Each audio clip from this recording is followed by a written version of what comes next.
Isaïas naquit à Jérusalem, la ville principale de Juda. Dès son jeune âge, il fut entouré de prêtres, de gouvernants et de marchands. Il vivait près du temple et écoutait les conversations sur la politique, la religion et les problèmes du peuple. Il apprit à observer avec attention ce qui se passait autour de lui. Sa famille avait des liens avec les cercles importants, ce qui lui permit de comprendre comment fonctionnait le pouvoir et l'autorité. En grandissant, Isaïas remarquait les différences entre ce que les gens disaient croire et ce qu'ils faisaient. Il voyait les puissants profiter des faibles. Les dirigeants ne se souciaient que de leurs propres intérêts et beaucoup accomplir les rituels sans penser à la justice ni au respect des autres. Isaïas fonda une famille et eut des enfants dont les noms portaient des messages spéciaux. Cependant, ce ne fut pas seulement sa vie familiale qui le prépara. Tout ce qu'il vécut le mena à devenir quelqu'un qui devrait bientôt parler devant son peuple. Comment cet homme devint-il l'un des prophètes les plus mémorables? Qu'est-ce qui l'a poussé à tout risquer pour les paroles qu'il devait transmettre? Et quelle fut la fin de son chemin?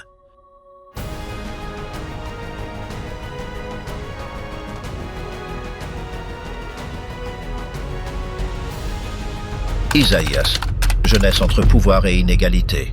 Isaïas naquit à Jérusalem, la ville principale du royaume de Juda. Dès son jeune âge, il vécut près du temple et des dirigeants de son peuple. Sa famille était liée aux cercles influents, ce qui lui permit de connaître de près les prêtres et les gouvernants. Bien que l'on ne sache pas grand-chose de son enfance, Isaïas grandit en écoutant des conversations sur la politique, la religion et les problèmes qui affectèrent la nation. Les rues de Jérusalem étaient pleines de marchands, de voyageurs, de prêtres et de soldats. Le temple était le centre de la vie religieuse, où se déroulaient des sacrifices, des prières et des rituels qui organisèrent les jours. Cependant, sous cette activité constante, se cachaient des inégalités, des abus et des tensions. Les puissants profitaient de leur position, tandis que les faibles restaient sans protection. Beaucoup accomplissaient les rites seulement par habitude, sans pratiquer réellement la justice ni le respect. Isaïas fonda une famille. Son épouse, mentionnée comme prophétesse dans certains récits, partageait avec lui une sensibilité spéciale envers le spirituel. Ils eurent des enfants dont les noms portèrent des messages clairs pour le peuple. Dès son jeune âge, Isaïas montrait de l'intérêt pour les questions importantes. Il comprenait que l'essentiel n'était pas de respecter des normes externes, mais d'agir avec honnêteté et soin envers les autres. Tout au long de sa jeunesse, Isaïas fut témoin de la manière dont les problèmes internes du royaume se mêlaient aux menaces externes. Juda vivait sous l'ombre de puissances comme la Syrie. Les décisions des rois pouvaient apporter la sécurité ou provoquer des catastrophes. Le futur prophète observait avec attention, comprenant que la stabilité du peuple ne dépendait pas seulement des armées ou des alliances politiques, mais aussi de la rectitude de ses dirigeants et de sa relation avec Dieu. L'ambiance sociale de Jérusalem était pleine de contrastes. D'un côté, la ville maintenait vivantes ses traditions, avec des festivités, des sacrifices et des prières. De l'autre côté, la corruption et l'inégalité étaient de plus en plus évidentes. Isaïas, en regardant autour de lui, percevait qu'il y avait une distance entre ce que les gens disaient croire et ce qu'ils faisaient réellement. Ces premières années furent une préparation silencieuse. Bien qu'il n'ait pas encore reçu l'appel prophétique, Isaïas développait un regard critique sur ce qui se passait dans son environnement. Sa proximité avec le temple et avec les cercles de pouvoir lui donnait une perspective qui n'était pas à la portée de tous. À cette époque, le roi Osias gouvernait Juda. Durant son règne, il y eut des moments de progrès, mais aussi des erreurs et des difficultés. Isaïas observait comment les décisions du roi pouvaient affecter toute la nation. Il savait qu'il ne suffisait pas de maintenir les apparences. L'avenir du peuple dépendait d'une véritable intégrité, tant chez ses dirigeants que dans la communauté. La jeunesse d'Isaïas fut un temps d'apprentissage profond. Sans rechercher le premier plan, il construisit en lui une conscience ferme de ce que devait être un leadership juste. Il voyait comment les faibles étaient abandonnés, comment les normes religieuses étaient respectées seulement en apparence, comment les puissants agissaient pour leur propre bénéfice. Chacune de ces expériences le façonna. Isaïas grandit au sein d'un peuple qui connaissait de nombreuses promesses, mais qui était confronté à des défis constants. La terre où il vivait avait une longue histoire, pleine de moments de foi authentiques, mais aussi de chutes douloureuses. Dès son jeune âge, Isaïas fut témoin de la manière dont les gens pouvaient s'égarer, s'accrochant à des rituels vides tout en négligeant la justice et la miséricorde. Cette période montre un jeune homme attentif, conscient de son environnement, proche du pouvoir, mais non piégé par lui. Bien qu'il n'ait pas encore reçu l'appel qui le transformerait en prophète, Isaïas construisait déjà en silence la base de ce qui allait venir. Chaque expérience, chaque observation, chaque moment vécu à Jérusalem laissait une marque dans sa vie, préparant sa voix à devenir, plus tard, un instrument d'avertissement et d'espoir pour le peuple. L'appel dans le temple. Isaïas se trouvait dans le temple, lieu central de la vie religieuse à Jérusalem. Cet espace était connu pour les prières, les sacrifices et les rituels qui marquèrent les jours du peuple. Mais ce qui se passa là ne fut pas une cérémonie ordinaire. Ce jour-là, Isaïas vécut une expérience unique, quelque chose qui le transforma pour toujours. C'était l'an de la mort du roi Osias, et l'atmosphère en Juda était tendue et incertaine. Le vide du pouvoir, les menaces étrangères et les préoccupations internes pesèrent sur la ville. Isaïas, qui jusqu'alors avait observé et réfléchi, fut surpris par une vision inattendue à l'intérieur du sanctuaire. Devant lui s'ouvrit une image impressionnante. Le Seigneur était assis en haut, sur un trône qui surpassait tout pouvoir terrestre. Autour, il y avait des êtres célestes, appelés séraphins, qui proclamèrent la sainteté de Dieu. Leur voix était si puissante qu'elle faisait trembler les seuils du temple, et le lieu se remplissait de fumée. Isaïas ressentit de la crainte. Il savait qu'aucun être humain ne pouvait être en présence directe de Dieu sans reconnaître sa propre petitesse et fragilité. À ce moment, l'un des séraphins s'approcha d'Isaïe en portant un charbon ardent pris de l'autel. Il toucha ses lèvres et lui annonça que ses fautes avaient été pardonnées. Ce geste ne fut pas un simple acte symbolique. Il représentait le début d'une nouvelle étape pour Isaïas. Il était préparé à accomplir une tâche difficile. Alors il entendit une voix qui demandait « Qui enverrai-je? Qui ira pour nous ?» Isaïas, sans hésiter, répondit « Me voici, envoie-moi ».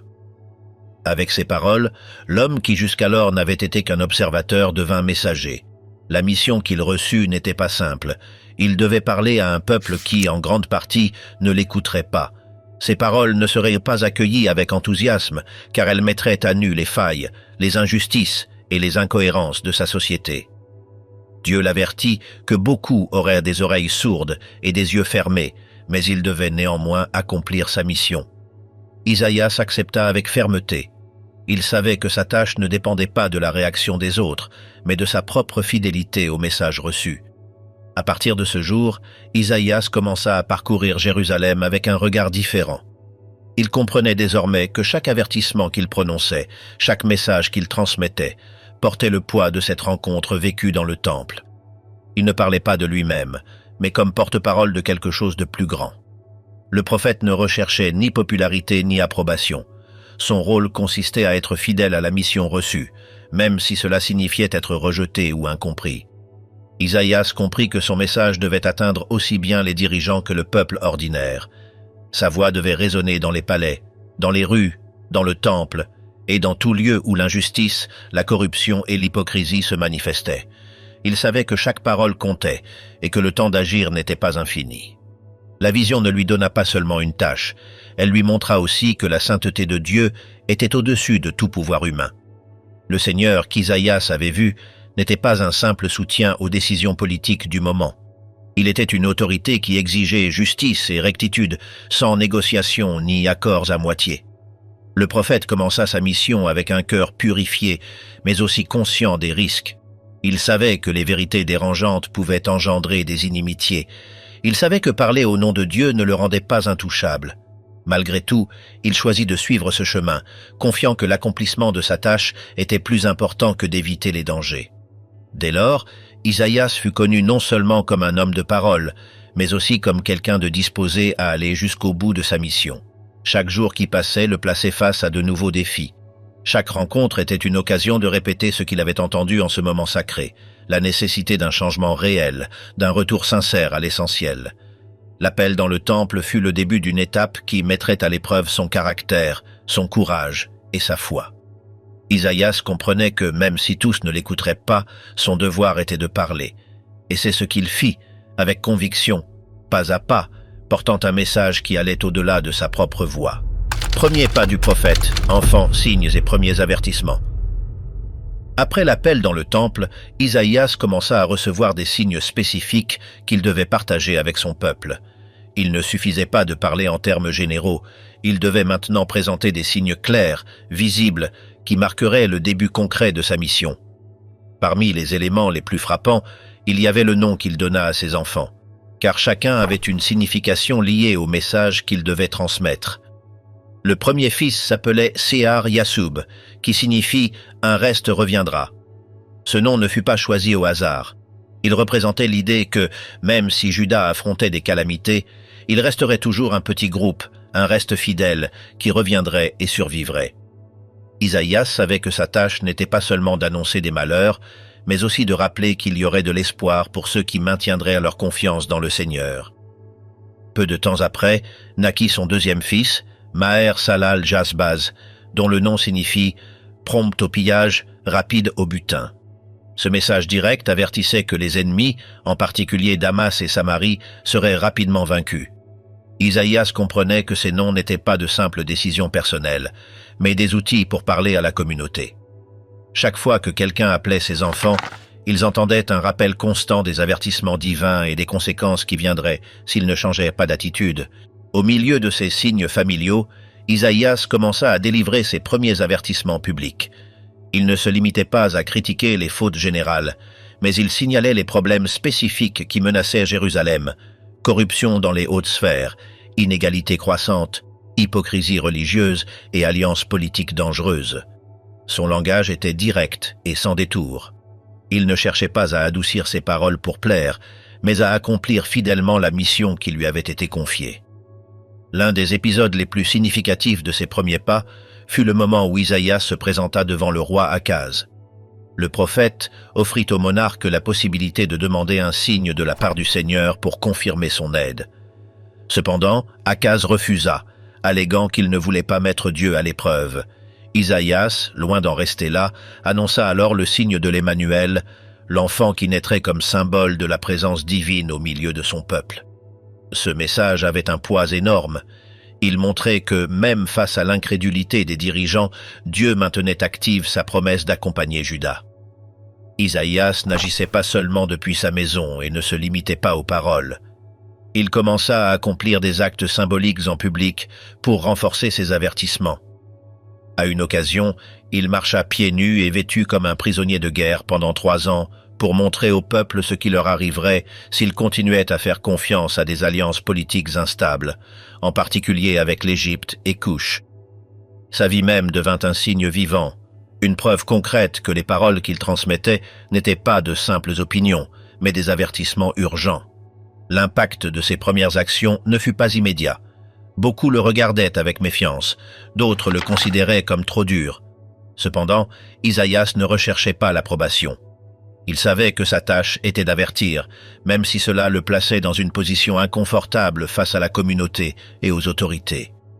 Chaque geste, chaque parole, chaque action symbolique avait un seul but: ouvrir les yeux de ceux qui pouvaient encore réagir à temps. Ses premiers pas consolidèrent Isaïas comme une figure reconnue, mais aussi redoutée.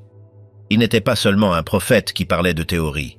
Il utilisait les ressources de sa vie familiale, les noms de ses enfants, les signes visibles et les actes publics pour renforcer un message clair. Le peuple devait cesser de se fier aux apparences et revenir à une relation authentique avec le Seigneur. Autrement, le jugement serait inévitable. Tout au long de cette période, Isaïas comprit que son chemin ne serait pas facile. La résistance du peuple, le rejet des dirigeants et la dureté des messages qu'il devait transmettre l'accompagneraient durant toute sa vie. Cependant, il ne s'arrêta pas. Chaque signe qu'il transmettait, chaque avertissement qu'il prononçait, faisait partie d'un appel plus grand qu'il ne pouvait abandonner. C'est ainsi qu'il commença, pas à pas, à construire la mission qui ferait de lui l'un des prophètes les plus influents de son temps. Face à Akaz, Isaïas affronta l'un des moments les plus tendus de sa carrière prophétique durant le règne du roi Akaz. C'était une époque de crise pour Juda. Les menaces de Damas et de Samarie devinrent plus agressives et les rumeurs de guerre emplissaient les rues de Jérusalem. Le roi, nerveux, cherchait des alliances désespérées, même avec des puissances étrangères comme l'Assyrie, pour protéger son trône. Le prophète, ferme dans sa mission, s'approcha d'Akaz avec un message clair. Il lui offrit la possibilité de demander un signe du Seigneur, un geste qui confirmerait qu'il n'était pas nécessaire de dépendre d'alliances humaines pour obtenir la protection. Cependant, le monarque, craintif ou peut-être méfiant, refusa de demander ce signe. Isaïas ne recula pas. Il lui annonça également le signe de l'Emmanuel, un enfant dont le nom signifiait que Dieu était avec son peuple. Cette annonce fut plus qu'une simple prophétie, c'était un rappel direct que la sécurité ne devait pas être recherchée dans des pactes politiques, mais dans la fidélité au Seigneur. Pendant ce temps, Akaz continuait à envisager des alliances. Il craignait la force combinée de Damas et de Samarie et décida d'envoyer des messages au roi d'Assyrie, se déclarant son vassal. Pour sceller cet accord, il envoya même les trésors du temple et du palais en tribut.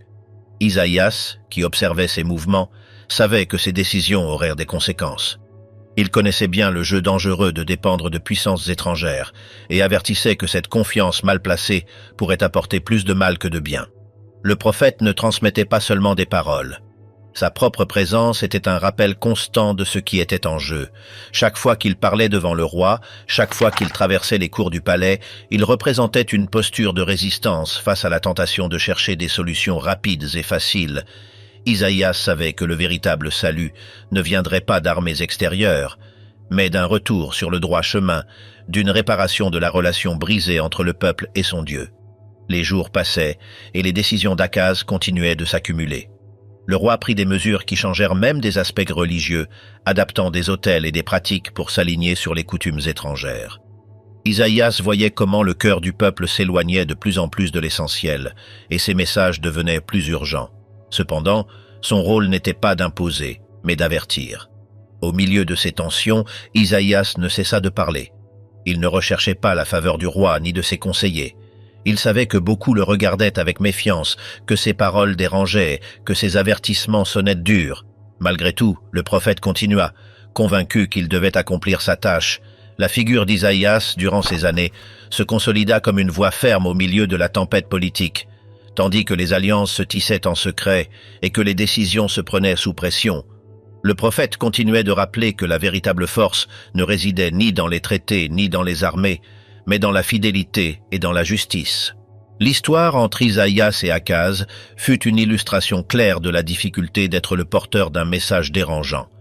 Le prophète ne cherchait pas à renverser le roi ni à prendre sa place, mais il ne pouvait pas non plus se taire en voyant comment des décisions hâtives menaient le peuple vers un abîme. À chaque parole, Isaïas confirmait son engagement envers la mission reçue, tout en sachant que ses avertissements pouvaient tomber dans des oreilles sourdes. Le royaume de Juda, durant ces années, vivait sous l'ombre de la peur.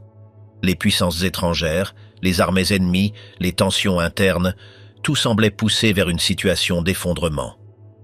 Au milieu de ce scénario, Isaïas resta ferme, convaincu que la seule issue réelle passait par l'abandon des solutions humaines vides et un retour à la confiance en quelque chose de plus grand que les traités politiques. Temps d'Ézéchias, résistance face à l'Assyrie et oracle de guerre. Lorsqu'Ézéchias monta sur le trône de Juda, Isaïe était déjà une figure connue. Cependant, sous ce nouveau roi, le rôle du prophète acquit un poids encore plus grand. Les tensions politiques atteignaient des niveaux dangereux. La Syrie était devenue la puissance dominante de la région, et de nombreux royaumes voisins, poussés par des sympathies pro-égyptiennes, rêvaient de se rebeller. Isaïas, avec son expérience et sa vision, savait que ces mouvements étaient risqués. Dans les premières années du règne d'Ézéchias, le prophète maintint son message de prudence. Il n'encourageait ni les alliances avec des puissances étrangères, ni les rébellions ouvertes. Isaïas considérait que la seule base réelle de sécurité était de faire confiance au Seigneur, et non aux promesses d'armées humaines. Pendant ce temps, les tensions croissaient. Les soulèvements des villes philistines entre les années 713 et 711 avant Jésus-Christ en furent un exemple clair. Isaïas, en signe, marcha pieds nus et à moitié nus pendant 3 ans, montrant au peuple ce qui leur arriverait s'ils faisaient confiance à l'Égypte et à Cush pour affronter la Syrie. Le point culminant arriva lorsque Sennachérib, successeur de Sargon II, lança son offensive. L'armée assyrienne avança avec rapidité et brutalité, soumettant des régions entières. Jérusalem fut directement menacée. Les Assyriens n'imposaient pas seulement un pouvoir militaire, mais aussi un système d'humiliation psychologique. Dans les lettres envoyées à Ézéchias, le roi assyrien se moquait de la capacité du Seigneur à sauver Juda, le comparant au Dieu vaincu d'autres peuples. Ces lettres, lues en public, étaient conçues pour démoraliser aussi bien les soldats que les habitants. À ce moment, Isaïas resta fidèle à son message. Ne pas paniquer, ne pas chercher des alliances de dernière minute, ne pas se soumettre. Le prophète conseillait au roi de garder son calme, de s'appuyer sur la foi et de croire que le Seigneur défendrait sa ville. Isaïas et Ézéchias partagèrent des moments de prière intenses dans le temple. Les textes décrivent comment le roi étendait les lettres assyriennes devant l'autel, demandant au Seigneur de répondre non seulement pour Jérusalem, mais aussi pour l'honneur de son nom face aux nations. Le siège fut intense. Les envoyés assyriens, dirigés par le Rabshakeh, intimidaient avec des menaces militaires et des paroles offensantes, parlant en hébreu pour que tous les habitants puissent comprendre. Isaïas, avec les messagers du roi, écoutait ces provocations et savait qu'elles étaient dirigées non seulement contre la ville, mais contre le Dieu d'Israël lui-même. Ézéchias, angoissé, demanda au prophète d'intercéder pour le peuple et attendit une réponse. Isaïas apporta un message clair. Les Assyriens ne triomphèrent pas. Le Seigneur agirait en faveur de son peuple, non pas pour ses mérites, mais pour défendre son propre nom. Selon les registres anciens, durant la nuit, un désastre frappa l'armée assyrienne.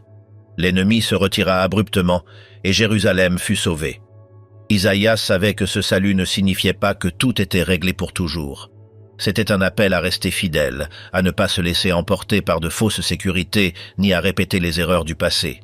Tout au long de cette étape, Isaïas lança également des oracles de guerre, des messages durs qui avertissaient des conséquences d'une confiance excessive dans la politique humaine.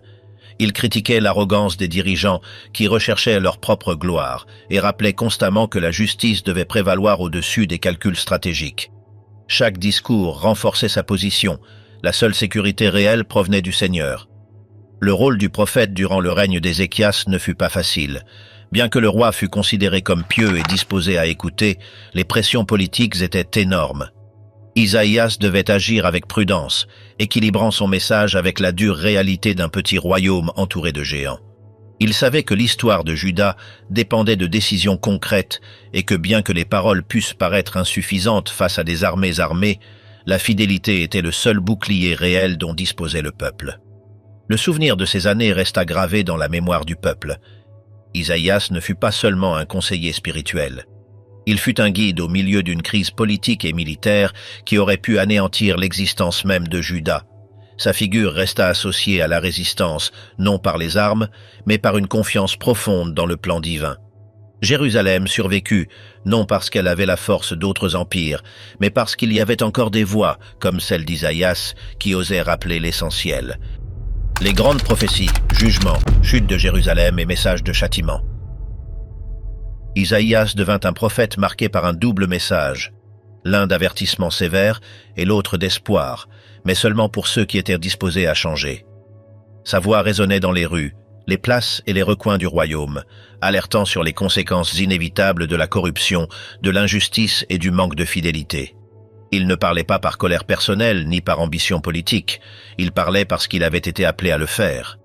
Dès les premiers chapitres de son annonce, Isaïas ne cacha pas son inquiétude pour Jérusalem.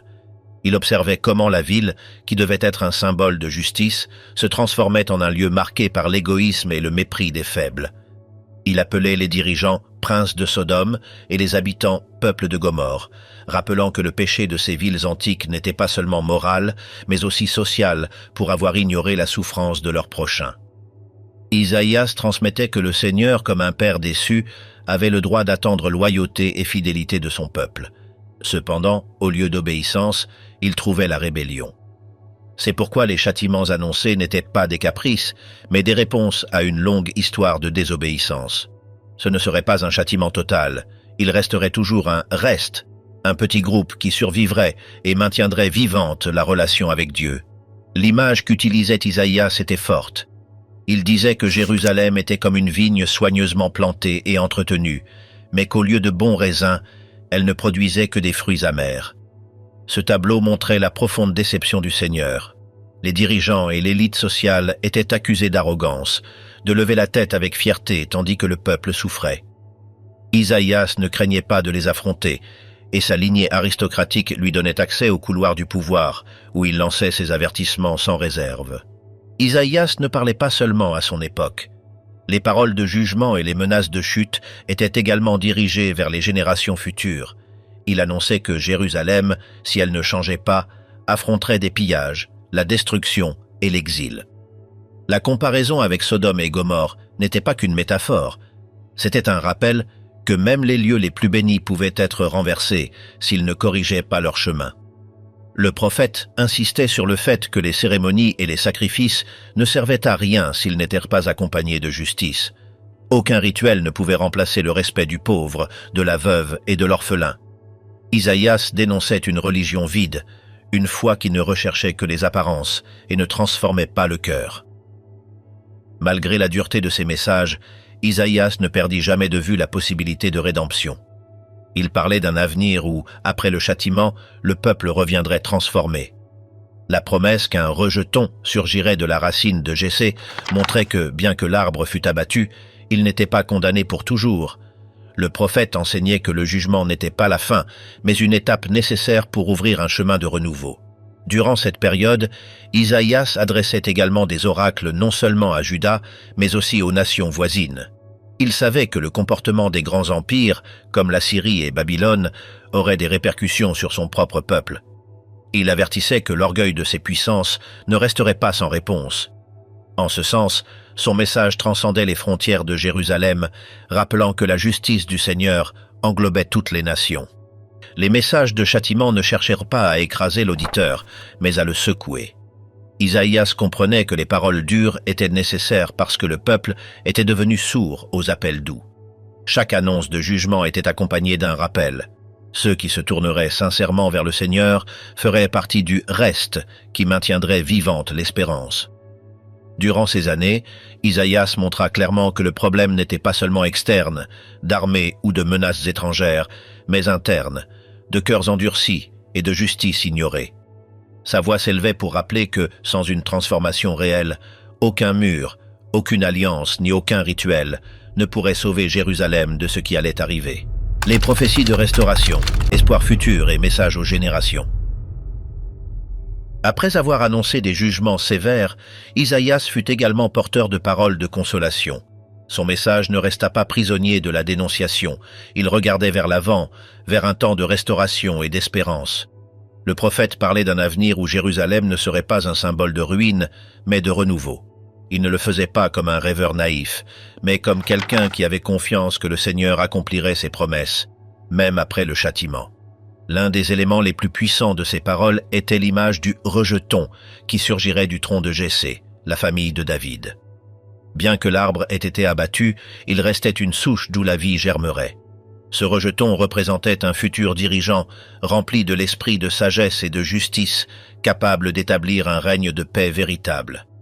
Sous son gouvernement, les ennemis cesseraient de s'affronter, les animaux vivraient en harmonie et la terre serait remplie de la connaissance du Seigneur comme les eaux recouvrent la mer. Isaïas ne parlait pas seulement au présent, sa voix traversait les générations. Le prophète offrait des paroles qui toucheraient non seulement ses contemporains, mais aussi ceux qui vivraient après l'exil, lorsque Juda relèverait ses murs et reconstruirait son temple. La promesse était claire, tout ne finirait pas en défaite. Après la souffrance viendrait la guérison. La figure du serviteur du Seigneur apparaît comme l'une des images les plus émouvantes dans les écrits d'Isaïas. Ce serviteur, présenté non comme un guerrier puissant, mais comme quelqu'un qui porte les souffrances des autres, serait exalté par Dieu. Par sa douleur, beaucoup seraient guéris. Isaïas ne le décrivait pas comme un héros ordinaire, mais comme quelqu'un qui, bien que rejeté et maltraité, aurait un rôle central dans la restauration du peuple. Ce message enseignait que la grandeur ne se montrait pas toujours dans un pouvoir visible, mais dans le don de soi et le sacrifice. Le prophète parlait aussi d'un avenir où Jérusalem serait un lieu de rencontre pour toutes les nations. Non seulement les Israélites, mais des peuples de tous les coins de la terre viendraient rechercher l'instruction et la justice. Les armes seraient transformées en outils de travail, et la guerre laisserait place à la paix. Isaïas soutenait une vision de réconciliation universelle, où la louange au Seigneur emplirait la terre sans frontières. Ces messages ne surgirent pas dans un moment facile. Isaïas les prononça au milieu de menaces externes, de crises politiques internes et de doutes sur l'avenir. Cependant, il insistait sur le fait que Dieu n'avait pas oublié son peuple. Les paroles de consolation, les chants d'espérance et les promesses de renouveau étaient des rappels que l'histoire ne s'achevait pas avec la destruction. Le livre recueille des hymnes de victoire et de joie, appelant le peuple à reconnaître que sa libération était assurée non par sa propre force, mais par l'amour constant du Seigneur. Isaïas leur demandait de regarder au-delà de leur situation immédiate et de faire confiance en un avenir meilleur. Les serviteurs fidèles seraient distingués des adversaires, et la Nouvelle Jérusalem serait un lieu où régnerait la justice et la paix. Dans les visions du prophète apparaissaient des images puissantes, le loup et l'agneau paissant ensemble, le lion mangeant de la paille comme le bœuf, l'enfant jouant près du repaire du serpent sans crainte. Tout cela montrait que, sous le gouvernement du rejeton, le monde lui-même serait transformé et les relations marquées par la peur et la violence laisseraient place à l'harmonie. Isaïas n'ignorait pas les blessures du passé. Il reconnaissait le péché, la culpabilité et la douleur, mais il ne restait pas prisonnier de ceux-ci. Il annonçait un chemin nouveau, où le peuple apprendrait de ses erreurs et marcherait vers une relation renouvelée avec le Seigneur. Le message central était que l'espoir était possible, non parce que le peuple le méritait, mais parce que Dieu avait décidé d'agir en faveur de ceux qui le cherchaient sincèrement. De plus, Isaïas présentait l'idée d'un nouveau ciel et d'une nouvelle terre, où la joie remplacerait les pleurs et la justice fleurirait de façon permanente. Il invitait à imaginer une Jérusalem restaurée, pleine de vie, où l'on n'entendrait plus jamais le son des lamentations ni ne verrait la douleur injuste. Les paroles du prophète renforçaient l'idée que non seulement les circonstances extérieures changeraient, mais aussi les cœurs de ceux qui embrasseraient la fidélité. Ainsi, les prophéties de restauration d'Isaïas devinrent un phare pour des générations entières. Elles rappelaient que, même dans les moments les plus sombres, il restait de la place pour la lumière, et que la fidélité, bien que parfois silencieuse, aurait toujours sa récompense. Actes symboliques, gestes publics et messages difficiles. Isaïas ne se contentait pas de parler, il agissait aussi. Ses messages ne se limitaient pas à des paroles, mais s'exprimaient en gestes visibles qui impactaient ceux qui l'entouraient. L'une des actions les plus frappantes se produisit durant les soulèvements philistins, lorsqu'il marcha pieds nus et vêtu comme un prisonnier de guerre pendant 3 ans. Cet acte, loin d'être une simple excentricité, était un signe d'avertissement. Il montrait ce qui arriverait à Juda s'il continuait à faire confiance à des alliances dangereuses avec l'Égypte et Cush, croyant que ces puissances étrangères pourraient le sauver de la Syrie. Ce geste public provoqua surprise, malaise et rejet. Isaïas, homme d'une famille reconnue, n'avait pas besoin de s'exposer de cette manière. Cependant, il le fit parce qu'il était convaincu que les paroles, à elles seules, ne suffisaient plus. Le peuple était devenu insensible, habitué à entendre des avertissements sans réagir. Il était nécessaire de montrer, dans sa propre chair, la réalité qui approchait. Isaïas comprenait que ces gestes étaient une extension de sa mission. Il ne cherchait pas à attirer l'attention sur lui-même, mais à secouer les consciences. Lorsqu'il marchait pieds nus, lorsqu'il se montrait avec une apparence humble, il représentait l'avenir qui attendait ceux qui ne corrigeraient pas leur chemin. Chaque pas qu'il faisait était une dénonciation silencieuse, une manière de parler sans prononcer un mot. Outre ces actes, le prophète utilisait les noms de ses enfants comme des signes vivants. Les noms, chargés de signification, devenaient des rappels constants des annonces divines. Isaïas ne séparait pas sa vie personnelle de sa mission. Chaque aspect de son existence était aligné avec le message qu'il devait transmettre. Le défi n'était pas seulement externe. Isaïas affrontait également la résistance interne, spécialement de la part des chefs religieux et politiques qui voyaient ces actes comme des menaces. Il critiquait durement l'aristocratie corrompue du temple, rappelant que la véritable fidélité ne se manifestait pas dans des rituels vides, mais dans une vie de justice. Cet affrontement avec les figures de pouvoir le transformait en quelqu'un de dérangeant, même pour ceux qui partagèrent formellement sa foi. Isaïas savait que chaque geste avait un prix. Être le porte-parole de messages durs l'isolait socialement, l'exposait aux moqueries et le plaçait au centre de tension. Cependant, il ne s'arrêta jamais. Son engagement ne dépendait pas de l'acceptation des autres, mais de la fidélité à son appel. Au milieu de la tension politique, lorsque les puissances étrangères se réorganisaient et que les petits royaumes cherchaient des stratégies de survie, Isaïas maintenait sa position. Il ne conseillait ni des rébellions inutiles, ni des dépendances dangereuses. Il demandait fidélité, justice, rectitude. Et lorsque ses paroles ne suffisaient pas, il le montrait par sa propre vie.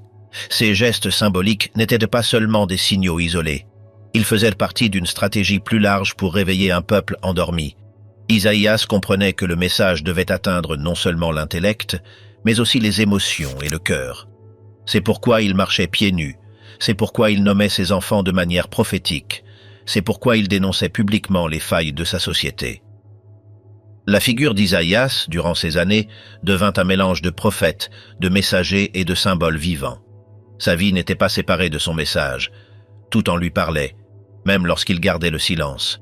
Le défi était énorme, mais Isaïas acceptait chaque difficulté avec la conviction qu'il devait accomplir la tâche qui lui avait été confiée. La figure inconfortable, conflit avec les leaders et réaction du people. Isaïas ne passa pas inaperçu dans sa société.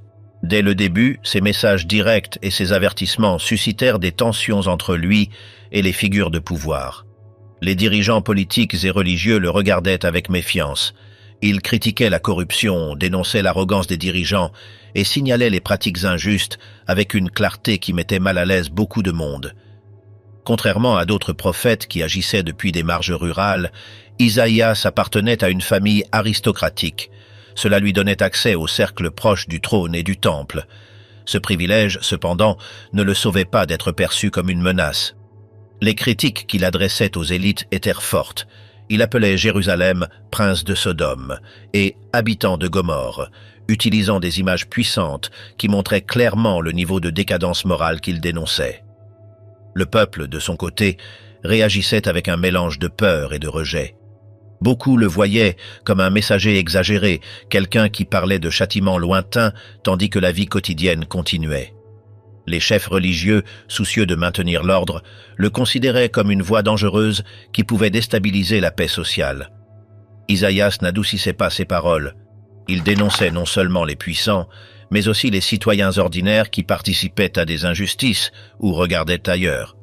Dans les cours du temple, sa présence était inconfortable. Il ne se limitait pas à critiquer les cérémonies externes, mais rappelait que sans un changement réel dans les attitudes, les sacrifices n'avaient aucune valeur. Ces paroles frappaient le cœur de la pratique religieuse. À quoi bon offrir des animaux si l'on méprisait le pauvre? À quoi bon tant de rites si l'on ignorait le nécessiteux? Isaïas insistait sur le fait que la relation avec le Seigneur devait s'exprimer par des actions justes et non seulement par des gestes symboliques. Isaïas se heurtait également à d'autres prophètes et conseillers du roi. Certains se présentaient comme porteurs de messages tranquilles, assurant que tout irait bien. Isaïas, au contraire, n'offrait pas de paroles douces. Il parlait de jugement, de correction, de la nécessité d'affronter les conséquences des mauvaises décisions. Cela faisait de lui une figure divisive. Quelques-uns l'admiraient pour son courage, tandis que beaucoup le rejetaient pour sa dureté. Malgré l'opposition, Isaïas ne s'arrêta pas. Il savait qu'être prophète ne signifiait pas plaire à tout le monde. Sa tâche était de délivrer le message qui lui avait été confié, même si cela signifiait perdre des amis, rompre des alliances sociales ou être isolé. Les tensions atteignirent un tel point que, même parmi ses contemporains, des rumeurs commencèrent à circuler sur ses véritables intentions. Certains l'accusaient de vouloir provoquer une peur inutile. D'autres le regardaient comme un agitateur. La réponse du prophète fut de continuer. Il ne cherchait à plaire ni aux gouvernants ni au peuple ordinaire. Son engagement était envers la mission reçue, et cela le maintint ferme même lorsque les critiques s'intensifièrent. Isaïas comprenait que la vérité était inconfortable, mais il savait aussi que sans affronter cet inconfort, il n'y aurait aucune possibilité de changement. Tout au long de ces années, Isaïas se consolida comme une figure clé, mais toujours entouré de controverses. Il était difficile de trouver quelqu'un qui n'avait pas d'opinion sur lui. Pour certains, il était un guide courageux. Pour d'autres, un rappel agaçant de ce qu'il ne voulait pas entendre. Le prophète marchait dans Jérusalem, en sachant que chaque parole prononcée pouvait le rapprocher de l'incompréhension et du rejet. Mais il continuait, convaincu qu'il devait accomplir sa tâche jusqu'aux dernières conséquences. Le martyr sous Manassé, tradition de la fin brutale et versions extra-canoniques. À la fin de sa vie, Isaïas vécut les années les plus difficiles de sa mission. Après la mort d'Ézéchias, le trône de Juda passa aux mains de Manassé, l'un des rois les plus problématiques de l'histoire du royaume. Ce nouveau monarque, loin de poursuivre les réformes de son père, adopta des pratiques qu'Isaïe avait dénoncées pendant des années. Sous son règne, les autels païens, les coutumes étrangères et les actions que le prophète avait averti qu'elles apporteraient des conséquences se multiplièrent. Isaïas, déjà âgé, ne resta pas silencieux. Bien que les circonstances fussent dangereuses, il continua de dénoncer les injustices et de signaler les erreurs du leadership. Le climat politique, cependant, s'était durci. Manassé ne montrait pas la disposition à écouter qu'Ézéchias avait eue. Le prophète, qui avait été une voix respectée dans des moments antérieurs, devint alors un ennemi gênant pour la cour. Les registres bibliques ne narrent pas les détails de sa mort, mais les traditions extra-canoniques, spécialement le texte connu sous le nom de Vitae Prophetarum, conservent un récit frappant. Selon ces sources anciennes, Isaïas fut persécuté sur ordre de Manassé. Le motif principal aurait été sa dénonciation constante des pratiques idolâtres, ce que le roi n'était pas disposé à tolérer. La tradition indique que le prophète se cacha dans un arbre pour échapper à ceux qui le cherchaient. Lorsqu'il fut découvert, les soldats le sortirent de sa cachette et exécutèrent un ordre brutal. Isaïas fut scié en deux. Cette forme d'exécution, décrite avec sobriété dans les récits anciens, reste aggravée comme l'un des martyrs les plus cruels subis par un prophète dans l'histoire de Juda. Des sources rabbiniques, comme certains passages du Talmud et des commentaires médiévaux juifs, mentionnent également ce destin. Elles racontent qu'Isaïas fut condamné pour avoir déclaré des paroles qui défiaient le roi et pour avoir maintenu une position d'obéissance exclusive à Dieu, sans se soumettre aux autorités humaines lorsque celles-ci contredisaient les principes fondamentaux de la foi. Ces récits, bien que variés dans des détails mineurs, coïncident pour montrer Isaïas comme un prophète dont la fidélité le mena à affronter le rejet le plus extrême. Il n'existe pas de registre détaillé sur ce qui se passa immédiatement après sa mort, ni sur le destin de ses disciples ou de ses partisans les plus proches. Ce qui est clair, c'est qu'Isaïas mourut fidèle à la mission qu'il avait assumée depuis sa jeunesse. Il n'abandonna jamais son rôle, n'adoucit jamais ses messages, ne céda jamais aux pressions des puissants. Sa figure, bien qu'éliminée physiquement, resta vivante dans les récits qui circulèrent dans les générations suivantes. L'impact de sa vie, de ses paroles et de ses actes ne disparut pas avec sa mort. Les textes qui le mentionnent, les traditions qui conservèrent son histoire et les registres qui transmirent ses prophéties attestèrent d'un homme qui, jusqu'au dernier moment, fut cohérent avec l'appel qu'il avait reçu. La mémoire d'Isaïas resta fixée non seulement dans les Écritures, mais aussi dans la tradition culturelle de son peuple. Il fut rappelé comme un modèle d'intégrité, comme quelqu'un qui ne se laissa ni acheter ni intimider. Son destin tragique devint un symbole du coup que peut avoir le fait de rester fidèle à une mission spirituelle, même face au rejet de ceux qui occupent les trônes de la terre. C'est ainsi que se termina la vie d'Isaïas, l'homme qui depuis Jérusalem parla à son peuple, défia des rois, délivra des messages difficiles et finalement affronta une fin cruelle pour être resté fidèle à ce qu'il croyait. Isaïas conclut son histoire en laissant une trajectoire pleine de faits clairs, de décisions fermes et de conséquences visibles. Il fut un homme qui parla quand d'autres gardèrent le silence, qui agit quand beaucoup choisissaient de ne pas prendre de risques et qui soutint son message même quand tout semblait se liguer contre lui. Son passage dans l'histoire ne se limita pas aux années qu'il vécut, car ses paroles et ses actions restèrent comme référence pour ceux qui vinrent après. Les générations suivantes le trouvèrent dans les textes, dans les traditions, dans les enseignements qui traversèrent les frontières et les siècles, non comme un héros décoré, mais comme un exemple de cohérence face à des circonstances difficiles. Le souvenir d'Isaïas sert de signal de ce que signifie rester fidèle à une tâche, même s'il n'y a ni applaudissements ni récompenses immédiates. Sa figure montre que la valeur ne réside pas seulement dans la prononciation de messages, mais dans le fait de les vivre jusqu'aux dernières conséquences. Isaïas ne chercha pas à ce que tous le suivent, ni à ce que tous le comprennent, mais il n'abandonna pas ce qu'il considérait comme sa responsabilité. Son histoire montra que la fermeté ne naît pas du désir d'imposer, mais de la décision d'accomplir ce qui est considéré comme juste, même lorsque cela implique de tout perdre. En clôturant ce parcours, La question qui reste ouverte ne porte pas seulement sur le destin d'un homme, mais sur ce que représente son histoire. Qu'enseigne Isaïas sur le coût du maintien d'une mission face à la pression, au rejet et à l'incompréhension? Et pourquoi sa mémoire reste-t-elle vivante, comme un rappel de ce que signifie accomplir une tâche sans dévier ni s'arrêter jusqu'au dernier moment? Qu'est-ce qui fait qu'un héritage demeure intact au fil du temps, lorsque ses racines sont construites sur des faits et non sur des paroles vides?